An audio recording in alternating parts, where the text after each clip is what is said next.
Hello students, welcome to Made Easy current affair series. आज का topic है Sri Lanka crisis. Last week हमने देखा था कि एक नया तरीके का श्रीलंका में एक लंका दहन हो रहा है। प्राइम मिनिस्टर का घर वहाँ के ही लोग जला रहे हैं। हमने बचपन में लंका दहन के बारे में सुना था, लेकिन आज इन हफ्तों में, पिछले जुलाई में इस हमने देखा होगा, पिछले हफ्तों के अंदर एक नया तरह का लंका दहन हमें मिला है। साथ में ही हमने सुना था कि रावण वहाँ से पहले भागा नहीं था, बट इस बार श्रीलंका के जो प्रेसिडेंट हैं वो वहाँ से देश छोड़कर भाग गए हैं। वो मालदीव होते हुए आज की अभी कुछ घंटे पहले ही ये मालूम पड़ा है कि वो सिंगापुर की तरफ जा रहे हैं और वहाँ पर रिफ्यूज़ ले रहे हैं। तो एक ऐसे कंट्री में जहाँ का प्रेसिडेंट देश छोड़कर भाग गया, प्राइम मिनिस्टर का घर जला दिया गया और उन्होंने भी रिज़ाइन कर दिया है, और वो भी एक टेम्प्रेरी टेक केयर कर रहे हैं कंट्री का। तो ऐसा क्या हुआ श्रीलंका के अंदर? What are the reasons for that?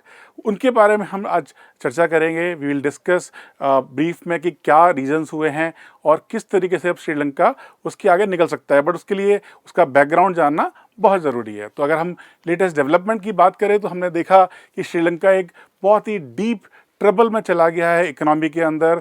उनके पास फॉरेन करेंसी नहीं है। इन्फ्लेशन जो है 30-40% के फॉर्म में आगे तेज़ी से बढ़ रहा है। प्राइस राइज हो रहे हैं।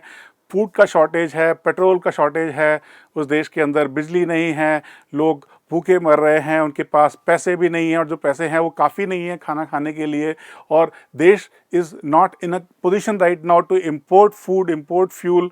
तो नेचुरली वहाँ के लोगों में एक गुस्सा इकट्ठा हो गया है, और ये गुस्सा लास्ट काफ़ी महीनों से उस देश के अंदर लोगों में आता जा रहा था। And that resulted into basically demonstrations against the government, which led to the fall of the prime minister and president, and जो क्राइसिस वहाँ पर आया है। तो आपने देखा कि जो पुराने प्राइम मिनिस्टर थे महिंदा राजापक्सा, वो कुछ महीने पहले उन्होंने रिज़ाइन किया था, जो कि प्रेसिडेंट जो हैं गोताबाया राजपक्सा उनके ही भाई हैं। तो एक तरीके से आप देख सकते हो यहाँ भी एक डायनेस्टिक रूल का एक आउटकम था, जिसकी वजह से इस देश में एक बहुत क्राइसिस आया है कि इस देश का प्रेसिडेंट जो है गोताबाया राजपक्सा हैं, उनके भाई प्राइम मिनिस्टर हैं, उनके भतीजे फाइनेंस मिनिस्टर हैं, होम मिनिस्टर्स हैं, और बाकी सारे मंत्रियों में भी उनकी फैमिली एक तरीके से देश को कंट्रोल कर रही थी। तो इन्हीं की कुछ पॉलिसीज़ हुई हैं, जो सोशल पॉलिसीज़ पिछले 5-6 सालों के अंदर इन्होंने जो गलत पॉलिसीज़ फॉलो किया, और उसके साथ साथ कोविड और यूक्रेन वॉर और बाकी कुछ चीज़ों को मिला के ही हमने देखा कि यहाँ पर एक क्राइसिस आया है। तो first thing was prime minister resign, उनका घर जलाया गया। फिर उसके बाद एक नए प्राइम मिनिस्टर आए, रणिल विक्रमसिंघे, इंटरिम प्राइम मिनिस्टर, कि वो देश को संभालेंगे, बट उनके खिलाफ भी लोगों में गुस्सा बढ़ता रहा। फिर लोगों ने प्रोटेस्ट किया, और लास्ट वीक हमने देखा था कि प्रेसिडेंट के घर को चारों ओर लोगों ने एनसर्कल कर लिया और उनको फोर्स कर दिया वहाँ से भागने के लिए, और साथ में प्राइम मिनिस्टर के घर को भी जो जला दिया गया ऑफिशियली। और उसके बाद प्राइम मिनिस्टर ने रिज़ाइन कहा और कहा कि मैं भी अब यहाँ से रिज़ाइन कर रहा हूँ और एक इंटरिम गवर्नमेंट आने तक इस देश को संभालूंगा। तो इस तरीके का क्राइसिस श्रीलंका में हो गया है। श्रीलंका अगर आप देखेंगे तो पास का अगर बैकग्राउंड देखता हूँ पिछले 60-70 साल का, तो एक बहुत ही ज़बरदस्त एक कंट्री श्रीलंका माना गया है in terms of economic turn around. अगर आप उसकी हिस्ट्री के बारे में जानना चाहते हैं तो आप देखेंगे कि जो श्रीलंका है पिछले 10 साल के अंदर साउथ एशिया की मतलब बेस्ट इकोनॉमी डिक्लेयर हुई थी। ये बहुत ही ज़बरदस्त एक मिरेकल था कि एक देश बहुत स्लगिश फॉर्म से स्टार्ट करता है और बहुत ज़्यादा फास्टेस्ट ग्रोइंग इकोनॉमी में कन्वर्ट हो गया। वही श्रीलंका जो आज बैंकरप्ट हो गया है, कुछ सालों पहले फास्टेस्ट ग्रोइंग इकोनॉमी था। As far as human development index के सारे पैरामीटर्स में, सोशल इंडिकेटर्स में वो इंडिया से बहुत ज़्यादा आगे हो गया था। पर कैपिटल जो जीडीपी इनकम है, पर कैपिटल इनकम इंडिया से ऑलमोस्ट डबल हो गई थी, अराउंड $4,000 के आसपास। वहाँ की जो जीडीपी है तकरीबन $85 बिलियन की है, और एक्सपोर्ट तकरीबन $15 बिलियन का है। इंपोर्ट वहाँ पर करीब $20 बिलियन का होता है, और उस एक्सपोर्ट में जो $15 बिलियन हैं उसमें टूरिज़्म का ऑलमोस्ट 10 to 12% का कंट्रीब्यूशन है। और वहाँ में जो एग्रीकल्चर का जो एक्सपोर्ट होता है, जिसमें कि टी, कार्डमम, सिनेमन वगैरह आते हैं, उनका भी कंट्रीब्यूशन वहाँ के एक्सपोर्ट्स में बहुत ज़्यादा है। मैं आपको एक क्यों फैक्ट बता रहा हूँ, बिकॉज आगे चल के जो स्टोरी में आप देखेंगे कि ये दोनों जो मेजर अर्निंग के सोर्सेज थे of exports, as of whether through tourism जो अर्निंग होता है और थ्रू एग्रीकल्चर एक्सपोर्ट, वो बिल्कुल गिर गया। और वो गिरने से ही उनके इकोनॉमी का जो कोलैप्स हुआ है, वहाँ पर एक बहुत मेजर फैक्टर उसका भी एक कंट्रीब्यूशन आया है। तो हम इन चीज़ों को याद रखेंगे कि श्रीलंका में ये इंपॉर्टेंट फैक्टर प्ले करते थे। अगर आप हिस्टोरिकल बैकग्राउंड में जाते हैं तो 1947 से 1977 तक ऑलमोस्ट 30 ईयर्स तक इस देश में बेसिकली ये इंडिया के साउथ में एक तरीके से छोटा सा आइलैंड है। कोई भी जो ट्रेड होना है इंडियन ओशन से, वहाँ पर श्रीलंका एक शिप्स को डॉक करने के लिए, एक थोड़ा हॉल्ट करने के लिए एक बहुत ही इंपॉर्टेंट रोल प्ले करने के तरीके से जाने लगा था। लोगों ने सोचा था कि 1947 के आसपास ये जो श्रीलंका है, सीलोन पहले उसे बोलते थे, ये बहुत बड़ा हब बन जाएगा, बट उसकी जगह पर ऐसा हुआ नहीं। उसकी जगह पर दुबई और सिंगापुर ने श्रीलंका की वो जगह ली जो कि श्रीलंका को खुद से लेना चाहिए था। रीज़न क्या था कि जो पहले 30 ईयर्स उस कंट्री के अंदर पॉलिसी थी वो बेसिकली सोशलिज्म की पॉलिसी वहाँ फॉलो की गई। उसमें लोगों को इक्वालिटी देने के लिए सोशल रिफॉर्म्स करे जा रहे थे, बट जो वहाँ की प्राइवेटाइजेशन ऑफ इंडस्ट्री है, एम्प्लॉयमेंट है और बाकी चीज़ों पर बहुत ज़्यादा फोकस नहीं था। नेशनलिज्म का एक मूवमेंट्स वहाँ चल रहे थे, बट बहुत ज़्यादा इकोनॉमी के टर्न अराउंड पर फोकस नहीं किया गया। तो for first 30 years Sri Lanka was a sluggish economy. But उसके बाद आपने देखा कि वहाँ पर एक जो वहाँ के प्रेसिडेंट थे जयावर्धने, जो क्रिकेटर नहीं है, ये दूसरे वाले जयावर्धने हैं जिनके नाम पर वहाँ पर एयरपोर्ट और कैपिटल वगैरह के नाम भी रखे गए थे।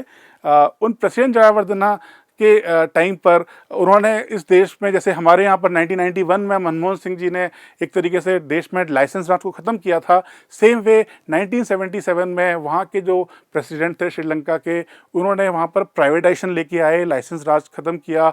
और जो हम ओपन इकोनॉमी का सिस्टम हमारे यहाँ पर 1991 में आया था, वो ओपन इकोनॉमी का सिस्टम श्रीलंका ने करीब 1977 में फॉलो किया। और इसी की वजह से वहाँ पर जो इकोनॉमिक टर्न अराउंड है वो बहुत ज़बरदस्त तरीके से होने लगा था। और आप देखेंगे कि पूरा कुछ इंडस्ट्रियलाइज पॉलिसी वगैरह सब लिबरलाइज कर दी गई थी और देश काफ़ी इकोनॉमिकली एक अच्छी कंडीशन में जाने लगा था। But for around most 20 years Sri Lanka वापस से एक स्ट्रगल फेस किया इकोनॉमी के अंदर, जब वहाँ पर एक सेपरेटिस्ट मूवमेंट एलटीटी का आया। वो अपना सेपरेट तमिल ईलम तमिल देश चाहते थे। हम सबको एलटीटी के बारे में पता है, तो I will not enter into detail of that. तो उस टाइम पर थोड़ा इकोनॉमी में क्राइसिस रहा, but after that from 2008 to 2018-19 तक श्रीलंका वापस से, जब वहाँ पर पीस स्टेबल हो गया और बाकी सारा कंट्री में एक और ग्रोथ का नया एक फेज़ आया, तो इस देश ने फिर से उनके अपने जीडीपी में बहुत अच्छा ग्रो किया और वो इकोनॉमी काफ़ी तेज़ी से राइज कर रहा था। तो श्रीलंका बहुत स्लगिश इकोनॉमी से स्टार्ट किया, लिबरलाइज किया, थोड़ा देर तक सिविल वॉर देखा, बट उसके बाद उनकी इकोनॉमी के अंदर काफ़ी अच्छा प्रोग्रेस हुआ। वहाँ की टूरिज़्म बहुत अच्छा होने लगा। बट वहाँ पर एक जो साइड इफ़ेक्ट ये हुआ कि श्रीलंका की गवर्नमेंट में जो गवर्नमेंट्स आती गई, उनको लगा कि हम बहुत ज़्यादा लोन लेके अपने कंट्री में इंफ्रास्ट्रक्चर बिल्ड करते हैं, एंड जो फॉरेन डेट था और जो रॉन्ग डेट था, अगर रॉन्ग प्रोजेक्ट में लगाया जाए और उसका अगर आउटकम आपको नहीं मिले, आपको वहाँ से रेवेन्यूज़ ना मिले, आपको टैक्सेस ना मिलें, तो वो आपके लिए लाइबिलिटी बन जाता है। और to an extent Sri Lanka is a live example of that, कि वहाँ पर उन्होंने जो अपना ग्रोथ किया वो डेट लेड था, और डेट भी इस तरीके के प्रोजेक्ट्स में था जो कि वायबल नहीं थे। तो विल डिस्कस दैट। और 2019 के अनवर्ड्स श्रीलंका में क्या हुआ है, कोविड का उन्होंने एक फेज़ देखा है और उसके बाद वहाँ पर एक इकोनॉमिक कैटास्ट्रॉफी हुई है। तो आइए जानते हैं ये कैटास्ट्रॉफी होने का क्या क्या मेन रीजंस थे। पहला एक रीज़न जो अभी फूड क्राइसिस के फॉर्म में कन्वर्ट हुआ है, वो एक डिसीजन मैं आपको बताना चाहता हूँ कि गवर्नमेंट की जो पॉलिसीज़ थी, एक ये भी बहुत बड़ा रोल प्ले करती हैं एक देश की इकोनॉमी को चलाने के लिए। श्रीलंका में जो प्रेसिडेंट हैं गोताबाया राजापक्सा, वो एक आइडियोलॉग माने जाते हैं, सोशलिस्ट रिफॉर्मर माने जाते हैं। तो उन्होंने सोशलिज्म के अंदर जो बहुत सारे कुछ वादे लोगों को कर दिए थे, आपको मैं टैक्स रिफॉर्म्स लाऊंगा, टैक्स कम कर दूंगा, आपको ये चीज़ फ्री दूंगा, आपको वो चीज़ फ्री दूंगा। तो इस तरह की पॉलिसी वो लेके आए।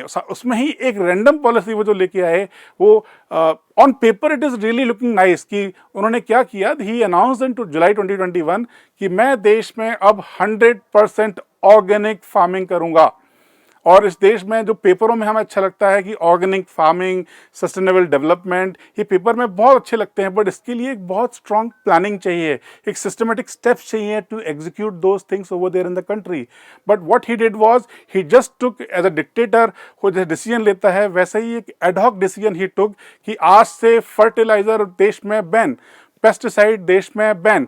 जब देश में पेस्टिसाइड और फर्टिलाइजर बैन हुए, तो जिस देश में टी का एक्सपोर्ट हो रहा था, राइस प्रोडक्शन हो रहा था, पेपर और कार्डमम और सिनेमन का प्रोडक्शन हो रहा था। सिनेमन का जो आप हम सब लोग खाते हैं उसमें से 80% सप्लाई वर्ल्ड की श्रीलंका करता था, राइट।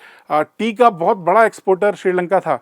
वो सब कंट्री में जो फार्मर्स थे उनको सडनली मालूम पड़ा कि कल से फर्टिलाइजर नहीं मिलेगा। अब नेचुरल मैन्योर और कंपोस्ट खुद से प्रोड्यूस करना है और पेस्टिसाइड बैन है। तो नेचुरली जब पेस्टिसाइड बैन हो गए हैं तो अब जो नेचुरल फार्मिंग के लिए आपके पास कंपोस्ट नहीं है, बाकी आपका नेचुरल मैन्योर नहीं है, गोबर खाद और कंपोस्ट नहीं अवेलेबल है देश में, तो नेचुरली फूड प्रोडक्शन नहीं होगा। और it led to the farmers के अंदर सारा एक वहाँ पर क्राइसिस आ गया फूड प्रोडक्शन का, बिकॉज उस लास्ट 1 ईयर के अंदर देश में food production fallen down by almost 70-80%। Imagine कि एक कंट्री के अंदर फूड प्रोडक्शन ही बंद हो गया।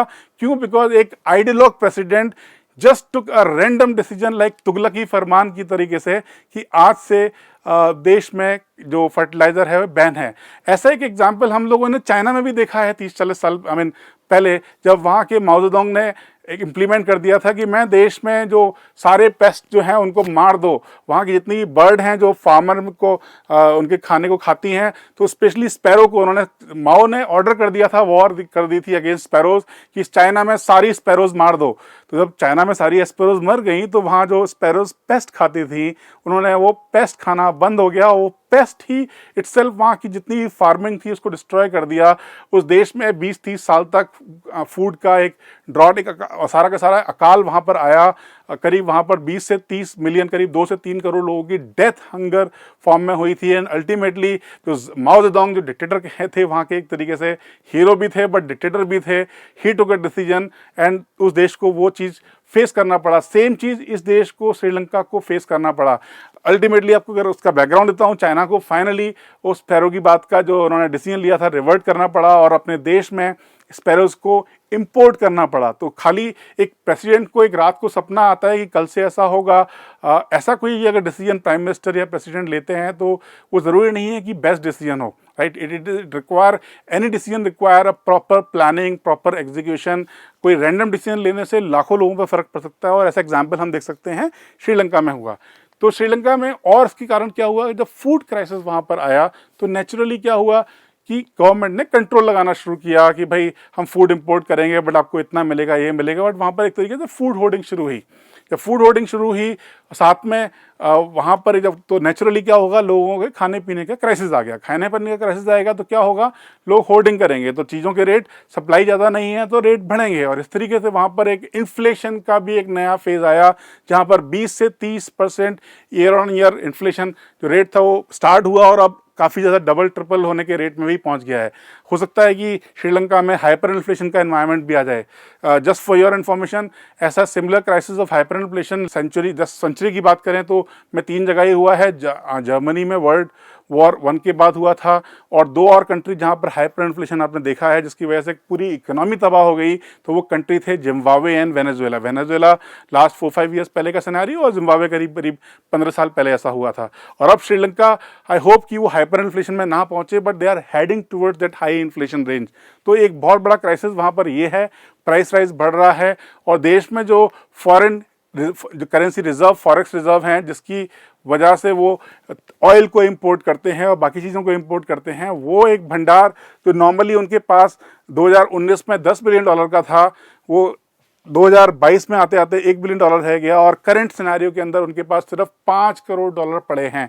और मेरे ख्याल से अब तक जो न्यूज़ दे रहा हूँ वहाँ तक उन पर फॉरेन करेंसी वो पूरी की पूरी फिनिश हो गई है। तो इमेजिन एक कंट्री जिसके पास फॉरेन करेंसी ही नहीं है और वहाँ का प्रेसिडेंट भाग गया है, प्राइम मिनिस्टर ने रिज़ाइन कर दिया है, पूरी कैबिनेट उनकी है नहीं जो फंक्शन कर रही है, तो उस देश में कितना बड़ा क्राइसिस जो है वो आ चुका है। आइए और जानते हैं कि जो गवर्नमेंट के जो डिसीजंस थे वो किस तरीके से ख़राब हुए। प्रेसिडेंट जो गोताबाया राजपक्सा हैं, जैसे हमारे देश में भी हैं कई सारे स्टेट चीफ मिनिस्टर्स और स्टेट्स हैं, समटाइम्स इवन सेंट्रल में भी मैं कह सकता हूँ, कभी कभी ऐसे डिसीजन लिए जाते हैं जो चुनावों के लिए तो ठीक हैं कि मैं आपको फ्री बिजली दूंगा, फ्री पानी दूंगा। कुछ हमारे सदर्न स्टेट्स हैं जहाँ पर फ्री एजुकेशन से लेकर सब कुछ फ्री देने के लिए हुआ है। शादी होगी, शादी करोगे तो और इतना पैसा मिलेगा, बाइसाइकिल मिलेगी, मोपेड मिलेगा। बहुत सारे स्टेट्स में इलेक्शन जीतने के चक्कर में फ्री लैपटॉप मिलेंगे, आईपैड्स मिलेंगे। अगर सब कुछ ही फ्री दे देंगे तो देश में लोग काम कैसे करेंगे, राइट। तो ऐसा ही जो एक इलेक्टोरल पॉलिसी का एक ये नेगेटिव एस्पेक्ट्स है, ये इलेक्शन जीतने के लिए बहुत सारे लोग फ्रीबीज बांटते हैं। तो जो गोताबाया राजपक्सा हैं उन्होंने भी कुछ ऐसा ही पॉलिसीज फॉलो किया था, और उन्होंने लोगों को कहा कि मैं टैक्स कट कर दूंगा। टैक्स कट करना एक अच्छी पॉलिसी होती है as long as you have a mechanism to garner more revenue, right. अगर वो रेवेन्यू गार्नर नहीं हुआ तो टैक्स कट करना बिल्कुल बेवकूफ़ी कहलाएगा। तो उन्होंने बहुत सारे टैक्सेस रैंडमली कट कर दिया, बट जो उसके अगेंस्ट में वॉल्यूम के थ्रू वो रेवेन्यू बढ़ना था वो बढ़ा नहीं। तो एक तो ये कारण था कि गवर्नमेंट के पास वैसे ही अपना गवर्नमेंट का उनका बजट डेफिसिट होता था, उनकी जो टैक्स से कलेक्शन होती थी वो कम थी, उनके खर्चे ज़्यादा थे, और टैक्स से कलेक्शन और कम हो गया जब उन्होंने टैक्स में कट किया। तो उस दौरान लास्ट 2-3 ईयर्स के अंदर गवर्नमेंट को एक क्राइसिस फेस करना पड़ा कि उनके पास कमाई कम हुई। कमाई कम हुई तो क्या करोगे, अगर आपके पास 15 लाख करोड़ रुपए का कमाई है और 20 लाख करोड़ रुपए का खर्चा है, तो आप 5 लाख करोड़ रुपए की है या तो बोरोइंग करोगे या नोट प्रिंट करोगे। तो उन्होंने क्या किया, दे स्टार्टेड प्रिंटिंग नोट्स, और उस तरीके से वहाँ पर एक तो उनका बजट डेफिसिट बढ़ता गया, उनके अपने नोट प्रिंटिंग बढ़ती गई, बोरोइंग भी बढ़ती गई, और इसके कारण से क्या हुआ कि गवर्नमेंट की जो बोरोइंग आप देख सकते हो ऑलमोस्ट डबल हो गई थी लास्ट 25 महीने के 2 साल के अंदर। तो डबल बोरोइंग होना इज लाइक विद इन 2, जो आपने 70 साल में नहीं किया वो पिछले 2 साल में कर डाला। इस तरह की गवर्नमेंट की बोरोइंग्स हो गई थी, और आपने नोट प्रिंट करते गए। तो इन्फ्लेशन 2 तरीके से वहाँ पर अटैक हुआ। एक तो नोट प्रिंट करने से एक्सेस मनी सप्लाई से जो इन्फ्लेशन बढ़ता है वो बढ़ा, दूसरा जो सप्लाई ड्रिवन था, जो बेसिकली आपने फूड सप्लाई ही बंद हो गई, तो वहाँ पर सप्लाई शॉर्टेज था, तो उसकी वजह से भी एक इन्फ्लेशन बढ़ गया। तो एक तरीके से ओवरऑल इन्फ्लेशन के ऊपर ये बहुत एक मेजर इम्पैक्ट आया, और कंट्री एक तरीके से हाइपर इन्फ्लेशन की तरफ मूव कर रही है। तो ये बहुत बड़ा क्राइसिस हुआ कि गवर्नमेंट का भी कंट्रीब्यूशन यहाँ पर था हाइपर इन्फ्लेशन के लिए। एंड जैसा कि मैंने आपको पहले बताया कि कंट्री में 2008 से 18 में फॉरेन डेट लेकर भी बहुत सारा ग्रोथ करने की कोशिश की गई थी। तो उस फॉरेन डेट में हुआ क्या कि कंट्री फॉरेन लोन बहुत ज़्यादा लेता गया। आप देखेंगे कि यहाँ पर 2010 तक करीब 10-12 बिलियन डॉलर का ही फॉरेन लोन था, जो कि आते आते पिछले 10 साल के अंदर 56 बिलियन डॉलर का ऑलमोस्ट फॉरेन डेट हो गया। और फॉरेन डेट के अंदर सबसे ज़्यादा जो डेट है, लोन है, वो बेसिकली चाइना से है। और इसी साल श्रीलंका को 7 बिलियन डॉलर जो है फॉरेन सर्विस डेट जो अब सारा है उसकी सर्विसिंग करनी है। तो अगर उनको 7 बिलियन डॉलर देने हैं और करेंसी आपके पास है नहीं, तो नेचुरली जब आपके पास पैसे इंटरेस्ट देने के लिए भी नहीं बचे हैं, तो आपकी कंट्री को डिक्लेयर करना पड़ेगा bankrupt. You will find that Sri Lanka declared itself as bankrupt, that they can not pay any interest on their foreign currency loan. और जैसे मैंने आपको बताया था पहले कि जो फॉरेन करेंसी डेट लिया था, तो ऐसे ऐसे प्रोजेक्ट्स के लिए लिया था, लाइक चाइना का एक हम्बन तोता पोर्ट बनाने के लिए इन्होंने, श्रीलंका ने चाइना से लोन लिया एट वेरी हाई इंटरेस्ट, और आज वो चाइना को उस लोन का पैसा भी पे नहीं कर पा रहे हैं। और ऐसे चाइना ने खूब सारे लोन दुनिया भर में बांटे हैं, और ये श्रीलंका लाइव एग्जांपल है कि अगर आप चाइना पर डिपेंडेंट होंगे तो वो आपको एक तरीके से फंसा लेंगे अपने लोन के जाल में, कर्ज के जाल में, और आप अल्टीमेटली एक दिन मर जाएंगे। तो जो लोग कंट्रियों ने अगर श्रीलंका से नहीं सीखा तो वो डेफिनेटली मरने वाले हैं। And Pakistan is another example you will find soon or later that they are actually got trapped over there in China's debt का जो एक पूरा उन्होंने जाल बिछाया है। इसके साथ साथ आप देखेंगे जो चाइना की मैंने बात किया वो हम्बन टोटा के पोर्ट के बारे में था। Another factor which lead to the fall of the economy of Sri Lanka was Covid. Last 2 years we saw that Covid के टाइम पर सब कुछ शट डाउन था। श्रीलंका जैसी कंट्री जहां पर 10 से 12% इनकम का कंट्रीब्यूशन टूरिज्म पर होता है, वो टूरिज्म टोटल शट हो गया था। और अगर टूरिज्म शट हुआ तो जो लोगों की इनकम होती है, गवर्नमेंट की जो इनकम होती है, फॉरेन करेंसी का जो बेनिफिट होता है, वो सब ज़ीरो हो गया। तो एक तरीके से वहाँ पर फॉरेन का डेट लोन बढ़ रहा था, और जो फॉरेन से जो इनकम आनी थी वो 2 साल बिल्कुल हॉल्ट कर गई, जिसकी वजह से भी बहुत मेजर क्राइसिस फेस करना पड़ा श्रीलंका को। तो बहुत सारे जो गलत चीज़ें एक साथ ही होती हैं, तो ये भी उनका एक आउटकम था कि कोविड भी उसी टाइम पर हुआ जहाँ पर वो फंसे हुए थे। फूड होर्डिंग तो मैंने आपको बताया ही था। ये क्राइसिस कैसे आया कि जब देश में फॉरेन करेंसी नहीं है, फूड का क्राइसिस आ गया है, तो लोगों ने वहाँ पर जमाखोरी शुरू कर दी, और this also led to basically the hyperinflation. इसकी वजह से एक और चीज़ हमने देखा कि लास्ट 5-6 महीने के अंदर श्रीलंका की करेंसी जो है वो बहुत मेजर तरीके से गिरी है। वो ऑलमोस्ट 150 रुपये से 250 आ गई थी मार्च अप्रैल में, और उसके बाद अभी 350। तो एक आप देख सकते हो करेंसी जो है जो करीब करीब 2018 तक 120-130 के आसपास थी, अभी राइट नाउ सडनली वो $200 200 से 350 हो गया है। तो $1 जो है वो अब 350 हो गया है विद इन से 2 to 3 मंथ्स, 250 से 350। तो दैट इमेजिन 250 to 350 का रेंज इतनी जल्दी उन्होंने टच किया है। ऐसा ही फॉल करेंसी का दुनिया भर में हो रहा है, बट इतने मेजर फॉर्म में नहीं है। पाकिस्तान के अंदर ये क्राइसिस हुआ है और अब श्रीलंका के अंदर हमने ये क्राइसिस देखा है। इंडिया में भी जो करेंसी है वो फॉल हुई है 75 रुपीज़ से अभी 80 टच करके हम क्रॉस करके ऑलमोस्ट यहाँ पर घूम रहे हैं। But fortunately our economy is stronger, that is why we have not witnessed that kind of currency fall, but Sri Lanka witnessed a major fall। अगर आपकी करेंसी गिरेगी तो नेचुरली जो आपकी और बोरोइंग्स वहाँ से बाहर से आप जितना भी इंपोर्ट करोगे वो इंपोर्ट के बिल्स बढ़ेंगे गवर्नमेंट का, और बाकी सारा डेफिसिट भी बढ़ने वाला है। तो एक क्राइसिस, और वहाँ पर कोई भी चीज़ आप खरीदोगे तो वो हाई प्राइस पर होगा। तो Sri Lanka is facing a double whammy right now even through this falling of Sri Lankan rupee. इसके साथ साथ एक और मैंने कहा आफत आती है तो एक साथ आती है, यूक्रेन का वॉर भी एक अनदर फैक्टर है। जब यूक्रेन में वॉर हुई है, रशिया यूक्रेन वॉर का, तो रशिया ऑलमोस्ट 1/3 वीट दुनिया को सप्लाई करता है, और फ्यूल और गैसेस और ऑयल सब कुछ हमने जानते हैं वो सप्लाई करता है। जब वहाँ पर वो सप्लाई पर बैन कर दिया गया, इंपोर्ट पर एक्सपोर्ट पर उनके बैन कर दिया गया बाय अदर कंट्रीज़, तो नेचुरली क्रूड ऑयल का प्राइस बढ़ गया, वीट के प्राइस बढ़ गए, फूड ग्रेन्स वगैरह सब कुछ जो वर्ल्ड में शॉर्टेज आ रखी है उसका एक वजह से प्राइस राइज हुआ। और अगर श्रीलंका को खाने के लिए उन्होंने अपने ऑर्गेनिक फार्मिंग के चक्कर में अपने देश में जो फूड प्रोडक्शन है उस पर उसका हालत ख़राब कर दिया है, और बाहर से फूड लाने में वो महंगा हो गया है या अवेलेबल नहीं है, तो naturally even Ukraine war also led to some contribution in this crisis of Sri Lanka. तो ये भी एक बहुत बड़ा रीज़न था। इसके साथ साथ एक और कारण हमने देखा कि जो श्रीलंका में हुआ है कि जो वहाँ के प्रेसिडेंट थे वो समहाउ IMF के साथ बार्गेन करके कुछ नए असिस्टेंस जो फॉरेन करेंसी की है लोन नहीं ले पाए। उसमें रीज़न ये था कि IMF ने कुछ कंडीशन रखी हुई थी कि हम आपको अगर पैसा देते हैं तो आप उससे चाइना को सर्विस नहीं करोगे, जबकि अपने और प्रोजेक्ट्स में या बाकी चीज़ों में पैसे लगाओगे। तो जो भी terms and conditions IMF has set उसको श्रीलंका को एक्सेप्टेड नहीं था जो प्रीवियस प्रेसिडेंट थे, क्योंकि वो चाइना के कंट्रोल में एक तरीके से आ गए थे, एंड दैट इज़ वेयर उनके बीच में जो IMF के साथ जो डीलिंग थी वो प्रॉपर नहीं हुई। So in the entire crisis, who came to help Sri Lanka? So it is India. India ने आके immediately $1 billion का क्रेडिट दिया to Sri Lanka for their purchase of fuel, purchase of food and बाकी सारी चीज़ों में भी India आके हेल्प कर रहा है। Naturally it is in are strategic interest कि हम श्रीलंका को वापस अपने फोल्ड में लेके आए हैं, जो टू एन एक्सटेंड अभी चाइना के हाथ में चला गया है। तो ये बहुत ज़रूरी है इंडिया के लिए। तो इंडिया बहुत ओपनली श्रीलंका को हेल्प कर रहा है।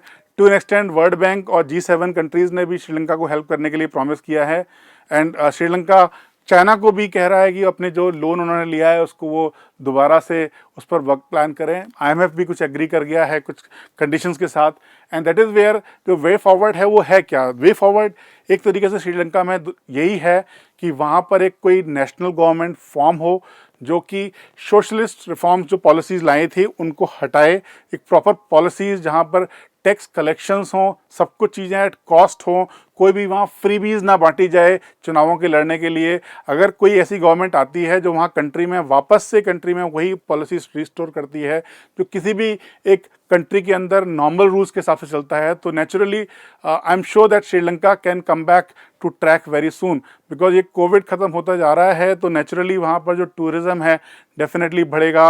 अगर श्रीलंका अपनी वो पुरानी जो फार्मिंग की पॉलिसी है उसको बैक ट्रैक करता है और वापस से फर्टिलाइज़र बेस्ड लेके आता है एंड ग्रेजुअली जो सस्टेनेबल डेवलपमेंट के लिए ऑर्गेनिक फार्मिंग को भी यूज़ करता है, तो आई एम श्योर दैट उनका प्रोडक्शन बढ़ेगा। But it will take 2-3 years for Sri Lanka to come back to its fold. So इसके लिए बहुत ज़रूरी है कि अगले 2-3 साल तक वहाँ पर पीस रहे, वहाँ पर एक प्रॉपर गवर्नमेंट आए and with the help of IMF and other countries वो अपनी इकोनॉमी को बेल आउट करे। सो इस डेवलपमेंट के लिए definitely will keep an eye and see that how things are unfolding. अगर वहाँ पर ये सब चीज़ें अनफोल्ड नहीं हुई तो हो सकता है जो LTT का जो एक तमिल का चीज़ था वो वापस से री सरफेस हो जाए। तो ये बहुत ज़रूरी है श्रीलंका के लिए to keep the peace over there in the country and make sure that all people are getting the benefits. इसी के साथ आज का ये एपिसोड एंड करते हैं। Thank you for watching made Easy current affairs.